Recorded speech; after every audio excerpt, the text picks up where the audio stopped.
Hi, it's Jennifer Mazzarolo, president of Maverick Consulting Group, and today is Tuesday, July 5th, and today's Maverick moment is regarding being in a customer-facing role, otherwise in finance sometimes known as being in a decision support role. And what do we mean by this? What kind of skills does it take to be in one of these roles?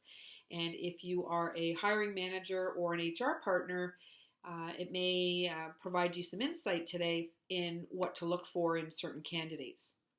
So I have a 15-year or so finance career working for some great companies before I made the switch 10 years ago to get into recruiting.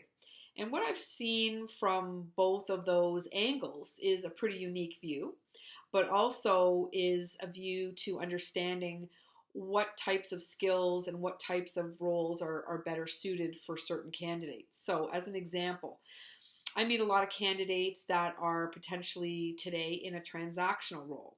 And what I mean by that is someone who is in more of a processing, so they could be in AR, AP, payroll, maybe a junior entry sort of analyst role or a junior accountant role.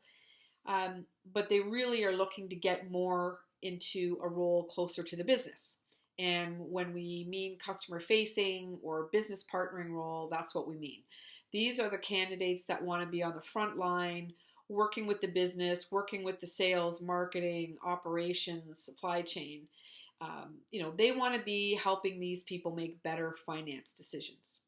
So the types of skills that you should be developing and or the types of skills you should be looking for definitely are things like being proactive, taking initiative, being adaptable and flexible, also looking at things from a bigger picture lens, being able to go broad, not just narrow, and being able to work cross-functionally.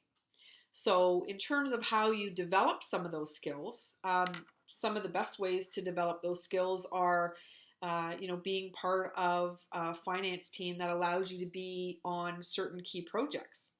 So if you are on an ERP implementation, if you are looking at a rollout of a new process or a new way of doing something, this will give you the opportunity to really start developing those more strategic thinking skills versus having someone direct you and you're going very narrow. You don't have a lot of scope. As you move into more decision support roles, you are trying to look at the business as a whole. You are taking the opportunity to look at how the business is impacted by certain risks and opportunities. What are the assumptions used in driving some of these key business decisions? And again, you're going from a transactional sort of finite, it's either this or that type of scenario to, well, it could be a possibility of things. So, the types of skills you want to start developing can be developed through projects. Like I said, they can be developed by getting a little bit more involved in the analysis on a monthly basis. If you're in a financial analyst role, a financial accountant role, working in the month end, and also starting to get exposed to budgeting and planning. So if you're looking at developing those skills, certainly you should be talking to your manager, having those career discussions. If you're someone hiring for candidates, those are the types of skills those successful candidates are going to need to possess. Hope you have a great day, and we'll have another Maverick moment next week. Take care.